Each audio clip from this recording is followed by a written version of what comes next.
Hey guys, Cat7 here. Okay, it is Monday, September 30th, 2019, and I want to thank you for visiting the Stonewall Research Channel here on YouTube. Thank you very much. I really do appreciate it. Alright, guys, well, in this video, we are going to cover the quote unquote giants or large hominids, as I like to call them, on this channel in the states of New Hampshire and Vermont. We're going through this state by state. We can cover a couple of states in this video because there aren't many to cover in these states. And I just want you to remember that invariably lots of reports of skeletal remains remained unreported back in those days because of the acrimony between the native peoples and the settlers and colonists, and they were much hated up until the 20th century. You had this prejudice and bias against the native people, so it would be hardly surprising that all their works were destroyed, or what was believed their ancestors were, because the natives never claimed to have built any of these stone structures or mounds, and scarce few of them had stories indicating they had some knowledge of the people in the past. They knew there were people there, but it had, no direct connections there. In any case, except for these rock giants, the account by the Algonquin, again, that refers to their level of stone masonry. Not that they were stone giants made out of stone or they had stone armor or anything, just that they were stonemasons, and that's why they were called the stone giants. But let's get to the states here and discuss the various articles and histories and official accounts, whatever they may be, and examine them one by one and talk about them a little bit. And this first one is from New Hampshire. We're going to cover New Hampshire first here.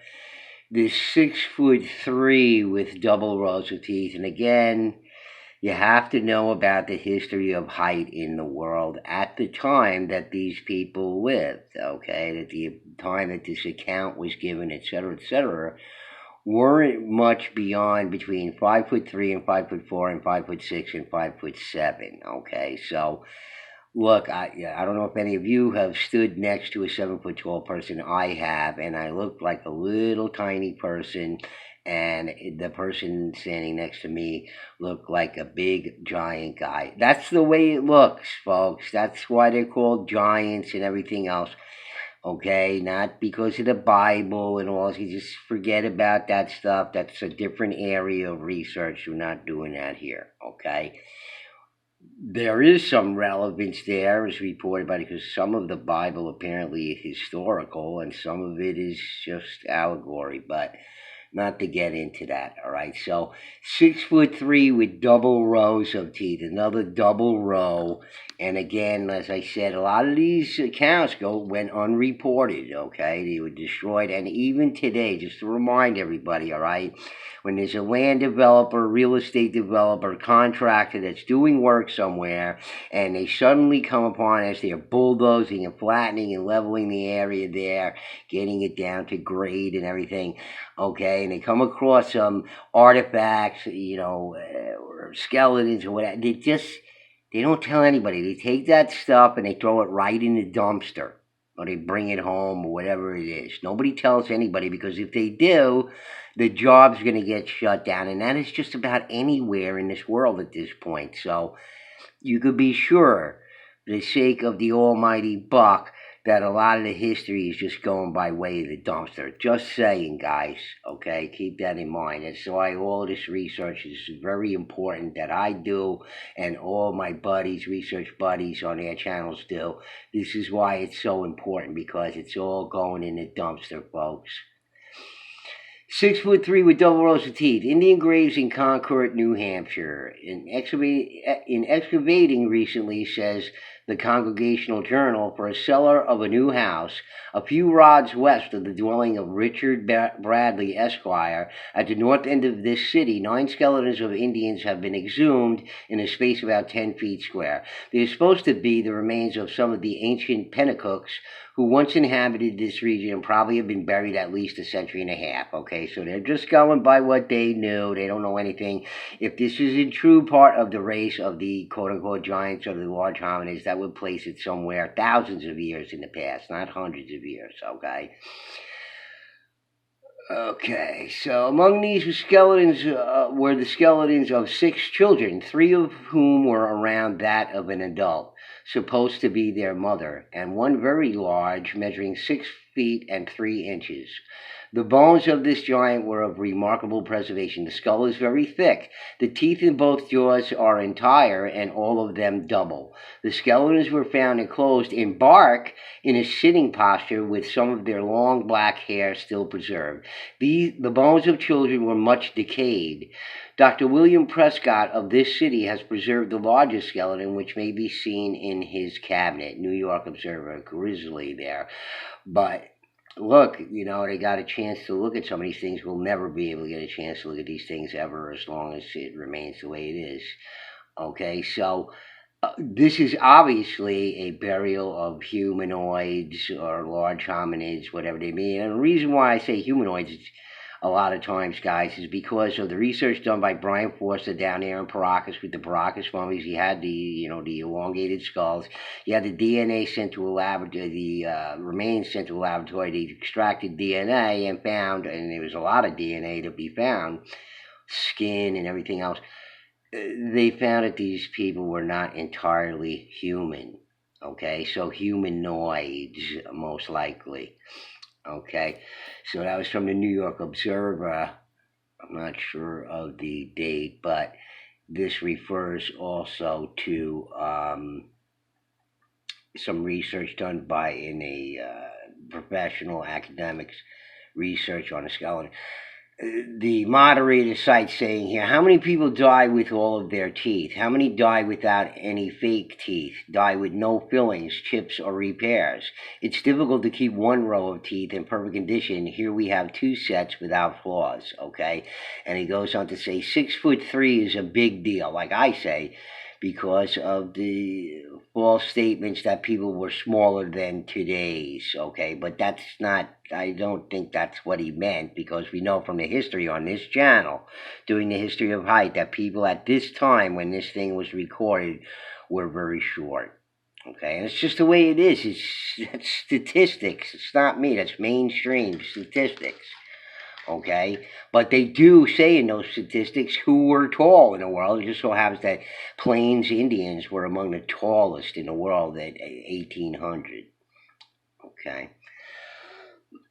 Double rows of teeth do not prove the existence of ancient aliens, space aliens, but it may be the characteristic of a pre-flood hybrid. Okay, and by the way, Andrew Collins just came out with a book from Megalithomania about this very thing. Okay, all the things that I've been saying on my channel, my YouTube channel, Andrew Collins has just come out with a book that says a lot of the things that I say in my channel. Okay, and what I've been thinking about for a very long time. He just came out with a book. He's going to make millions on it, and I'm going to eat ketchup sandwiches with my research.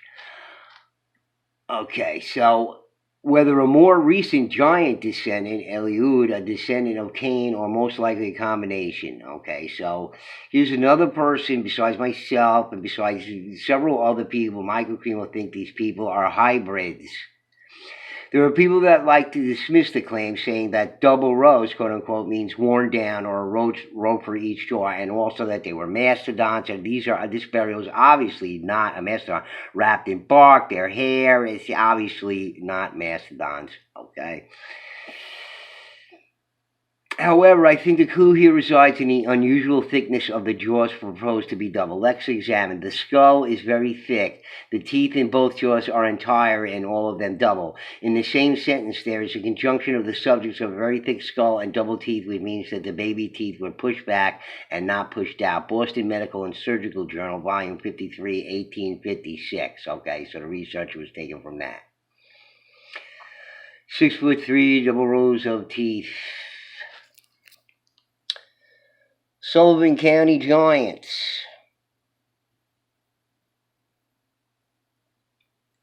Just bear with it. The website here is very slow. Sullivan County Giants, the old maps of Sullivan County, New Hampshire in 1892. According to the U.S. Census Bureau, the county has a total area of 552 square miles, of which 537 square miles is land and 15 square miles is water. It is the 3rd smallest county in New Hampshire by area. Sullivan County was organized at Newport in 1827 and is named for John Sullivan, the Revolutionary War hero and former governor, was formed in the northern part of Cheshire County, okay? It's interesting to me that it says he's a Revolutionary War hero, okay, in an area where there's probably plenty of walls, etc., etc. And I had recounted in a previous video, I think the Spearhead Mound video, about how, or video on the mounds or the giants, whatever it was, like about these Revolutionary War heroes that moved out to Ohio and started a town there, a community there, and somehow not one single stone wall was built. There's supposedly all these people were challenging for their ancestors in the old world and whatever. That's why they were building all these stone walls. Evidently, they did not build them in Ohio when they formed a community out there. And maybe Ohio just doesn't have any stone to build stone walls with, I guess. The courthouse square of Sullivan County originally was the site of a curious V-shaped mound, very interesting, pointing to the northwest, elevated about 15 feet at the highest point. When leveling the mound, the excavators found 3 Indian skeletons. Stones which had been placed around the skeletons were used as foundation stones for the jail. Oh, wasn't that great? We needed that. The second courthouse for Sullivan County occupied the site of this mound. Major John McCullough constructed the building in 1857-58 at a cost of $5,000. The cupola was added later. The 1877 Atlas. This was the first brick structure in Milan. Okay, so brick structures really came into being after 1852 when a Dutch manufacturer of red brick was doing that in New York. Prior to that, there was little or no red brick structure. Any red brick would have to come from the old world, quote unquote, which is baloney. Baloney old world. This is the old world, folks, and that is the new world. I hate to tell you that. We will go over Charles C. Mann's book one more time so we get this through everybody's head. Sullivan County. While putting the railroad through Sullivan County, skeletons were found along this route. These native skeletons were of huge proportions. They were described by a local Indian named Philip, in which the skeletons are in the possession of Dr. Robbins' family and never to be seen again.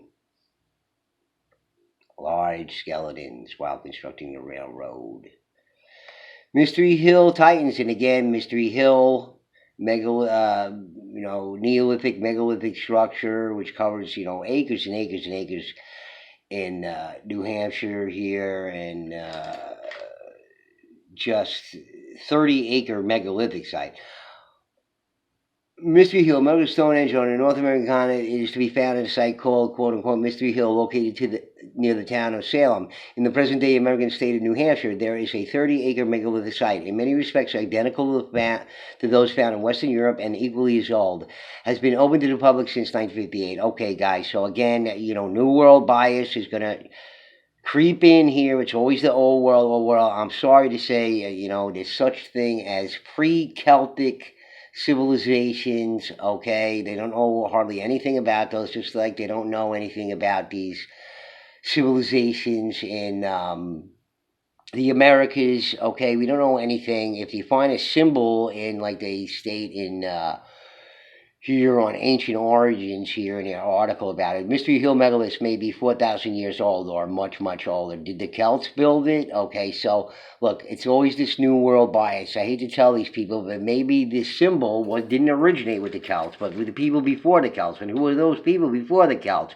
Where did they come from? They don't know. So, look, for all they know, it came from the Americas, and all the research in Charles C. Mann's book certainly points that way. At 30,000 and 40,000-year-old organized societies, perhaps even civilizations in the Americas, predate anything in the world, okay? So maybe all this baloney about it being the old world is really the new world, and the new world is the much, much older world, okay? And something happened to the North America and the Americas that just totally destroyed everything and wiped it completely out, so it vanished. Okay. While diggings at the American Stonehenge site has produced artifacts from most time periods, the most significant find at the site has been a Celtic Indo-European etching on a rock. Okay, so they say it's Indo-European because they're following that New World bias. A Celtic sun symbol, which unquestionably puts whites at the site. Well, I'm sorry, it does not. Okay, all it means that people, the Celts, adopted the sign from people that were older, which came from the Americas, okay? Jerk, that's how it is. I'm sorry to tell you that. That's what all the new archaeology and anthropology shows, that the Americas were a lot older than Europe or anywhere else in the world. Bye, sorry. Take a hike. An etching of a Celtic sun symbol dating from circa 2000 BC found at the megalithic American Stonehenge site. Yes, they say, because they want it that way, okay? I don't care whether they're mainstream, alternative, or whatever. This New World bias creeps in and ruins everything, okay? And it's not the right story. We'll read from Mann's book again, and I'll show you why this is a foolish perception to have. Archaeologists and historians have a unanimous opinion that the Red Indians did not have smelting or iron casting technology or ability, yet in a number of areas in North America, remains of iron smelting furnaces have been found, all following Indo-European designs. Sorry, I hate to tell you this, but they're following American designs. Okay, Native Americans is the ancestors, these large humanoids. They're following their design. Sorry, Indo-European baloney. Okay, and they found evidence of smelting going on in Galena Canyon too. It wasn't for gold, as they found out, but what were they smelting over there? Thousands and thousands and thousands of years ago. Okay, sorry, your furnaces come from the Americas. They're not Indo-European designs. They're American design. Okay, jerkwad. The likes of which have only been found in Europe. Sorry, they were found here in the New World afterwards, but I'm sorry, they're older. The ability to work iron was one of the single biggest advances which originated with the Indo-European. And I went over in C.W. Saran's book, The First American Evidence of Iron Smelting in the Americas. Okay, this is from March of the Titans, A History of the White Race. Chapter 6, The Ends of the Earth, Lost White Migrations, Part 2, North America section. Okay, so you can just skip all that, because forget about that white race migrating over here and all this kind of stuff. There were people here already. Their ideas and everything else migrated over there. Hate to tell you that. That's what new research shows. Get with the program. Cheshire County Giants.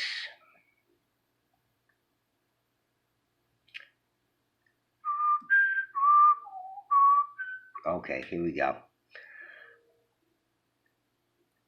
Cheshire County Giants. Cheshire County, New Hampshire covers 23,729 square miles in the southwest corner of the state. Cheshire County. During the construction of the Cheshire Railroad, several human skeletons were exhumed. They were supposed to be that of Indians, and among them was one buried under a flat stone, answering by its huge proportion the description formerly given to Philip, one of the known local Indians reportedly involved in the attack at Cobra. Another one of these good giants, okay? Philip. All right. These bones were procured by Dr. Robbins of Bellows Falls, which I was staying. I was looking at petroglyphs there in my Vermont series with Jimmy the Paleo Mountain Man, and are now in the possession of his family. Okay, so that's recounting the story from the other article over there, and is now we're seeing about one that was under this flat stone, and by its huge proportions, Philip, another one of these latter time good giants that lived in the northeastern part of the Americas, North America. Moultonborough giant skeleton.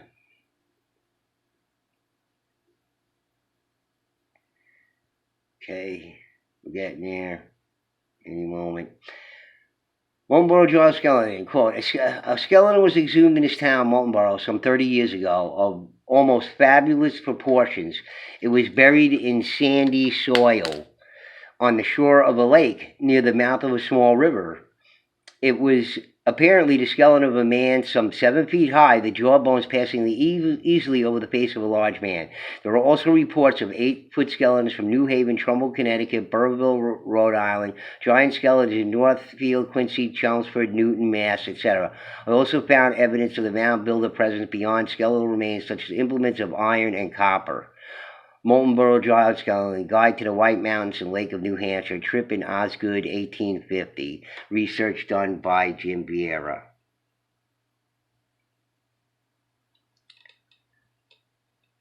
Skeleton of giant proportions. I'm hoping to get to them all, guys. Just very long time on these things. We're going to have to do several parters in the future because some of these states just have rows and rows of lists of findings. Facts for Indian history. It is stated that while some workmen were excavating for a cellar in Concord, New Hampshire, they discovered 9 skeletons with a space of 10 feet. Okay, this is the Pennacook's one. They're rehashing it again here. And one of them of whom was giant proportions. Okay, I guess they're going on again from Raftsman's Journal, December 19, 1855. So it's just showing another account of it in other publications. Um, Wait a second. I think something was said in there. Oh, yeah. Forget it. He's Indian at Walpole. Come on. Like I said, it's very slow. Huge Indian Warhol. During the construction of the... Oh, this is just covering these articles, and this is 1800 History of Walpole, Chester County, New Hampshire, okay? This is several histories of these towns where these same accounts can be found. I guess, the thing is corroborating it, okay? Again, with the Flatstone and the King Philip, et cetera, et cetera. These bones were procured and wired together by one Dr. Robbins of Bella Falls, are now in the possession of his family. Okay, just another account to confirm it, and why not? Okay, so it's not a one-all article. We know it's accounted for in some other publications. Rockingham County, 7 foot in length. Human skeleton, 7 foot in length. This very early account from New Hampshire describes a human skeleton 7 feet in length and emphasizes the mystery of double sets of teeth when it says the upper jaw had double teeth all around. The Plowboy and Journal of the Board of Agriculture, Volume 2, J.O. Cole, 1821. Human skeleton 7 feet in length. Giants on record. Americans' Hidden History. Secrets in the Mounds and Smithsonian Files, page 133. This is by the book by Jim Vieira and Hugh Newman. And he's saying, please check out the book, which I would love to get. I'm working on so many other books right now. Okay, so that's New Hampshire. And again, guys, there's not a lot of stuff here because I'm telling you, there are many, many accounts of these things that went unreported, and they just threw these things away or out, or you just didn't care about them. And not everybody was making bucks off giants, especially before 1850. It was in the Victorian period that all that other stuff occurred. Okay, so let's move on to Vermont, which strangely only has 2 for the state that I believe has the most stone chambers, and megalithic stone chambers at that. Take a look at this one. Just for shit. Look at this one right here. That's a stone chamber in Vermont. This is on this obscure Vermont website there, and those flat slabs of stone right there probably weigh as much as cars or maybe more. Why a farmer would do this? And nice to see it's not constructed of all these small stones, more like this Neolithic doming type culture that was there in some incredibly ancient time. All right? Okay, so 7-footer in Wheeling. The skeleton remains of an Indian were dug up at Wheeling, Vermont a few days ago. From the enormous size of the skull, his thigh bones, and other parts of the human frame, it is thought he could not have been less than 7 feet high. Most of the remains crumbled to pieces upon being exposed to the air. This is 1852 New York Times. All right, so another large skeleton, and apparently, even if there were other skeletons dug up in Vermont or New Hampshire, whatever, many of them, this is what occurred, okay? They were exposed to the air, and they just crumbled into dust. And I'm sure people who dug them up might have even wanted to tell people about them or told people about them, but there's no evidence of them or anything, so why bother telling anybody, even if they cared, okay? So this is pre-Victorian times, too, okay? So you can say what you want about Victorian times. Everybody was out with hoaxes and trying to make a buck. But going further back in time, you have some very religious and pious people, very, honest people who are just not going to exaggerate about such things, okay? It's just against their faith. And many of these things were examined by doctors and professional people who were often involved with the church. Okay, Rockingham giant jaw with double teeth. Okay, and Rockingham is down down here in Vermont, not far from Springfield, where Jimmy the Paleo Mountain Man lives, and where we went to Mount Ephraim and saw the dolmen on there. As a matter of fact, if you do a search for dolmen on Mount Ephraim, guess who comes up #1 in the search? Good old Stonewall Research at Bugcat 7. Very first in the 158,000 results. Okay. When the earth was removed from the top of the ledges east of the falls, a remarkable human skeleton, unmistakably that of an Indian, was found. Those who saw it tell the writer the jawbone was of such size that a large man could easily slip it over his face, and the teeth, which were all double, were perfect.